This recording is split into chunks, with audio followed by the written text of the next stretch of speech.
Kurt, being a student of rock history, knew that the story of a rock band is essentially a legend, in the sense that there's some wiggle room in the truth as long as it serves the overall myth. So Kurt was an unreliable narrator of his own story. That's nothing new. It would be hard to name any rock star who wasn't the same.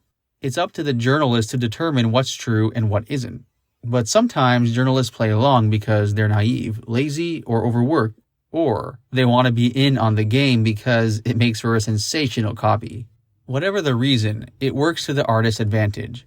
I wasn't rigorous about investigating Kurt's mythologizing. For one thing, a tight deadline meant that I just didn't have the time. And for another, he had charmed me, and I unquestionably bought a lot of his tall tales, which turned out well for him.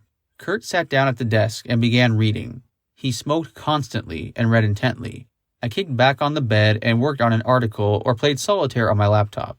It was very quiet. The only sounds were the distant gurgling of the hotel's plumbing, a hum whenever the ventilation system switched on, and Kurt turning pages.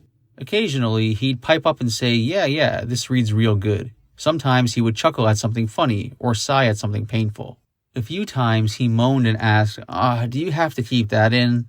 I don't remember every passage that bothered him, but one was about a breakdown he had on stage in Rome in the autumn of 1989. Every time Kurt objected, I'd explain why it had to stay in the book, and he never pressed the matter. After all, that was our original agreement. To do it any other way would be, as he said in our first conversation about the book, too Guns N' Roses-like. Once in a while, he'd point out a factual error, like correcting the name of the aunt who gave him his first guitar lessons. That first night, he got about a third of the way through the book before he started to fade. It was a lot to absorb. I imagine that he was mostly thinking about how this would play to the authorities who wanted to take his child from him. I also think he may have been looking at it as Nirvana's chief conceptualist, weighing how everything squared with how he wanted the band and himself to be perceived. A little before dawn on the third night, he turned over the last page, planted his palm on the top of the stack as if absorbing its vibrations, and took a long drag on his cigarette. Then, he got up, walked over to me and said, "That's the best rock book I've ever read." He hugged me and looked me in the eye. "Thank you," he said, and then he was gone.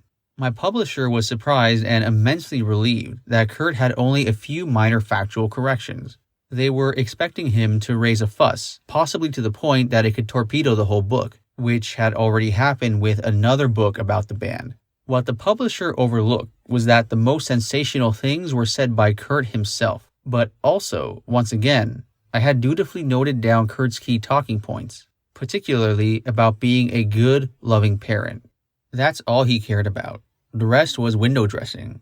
There's a popular misconception that Kurt was just a guileless junkie, but that's a fallacy. He totally knew what he was doing.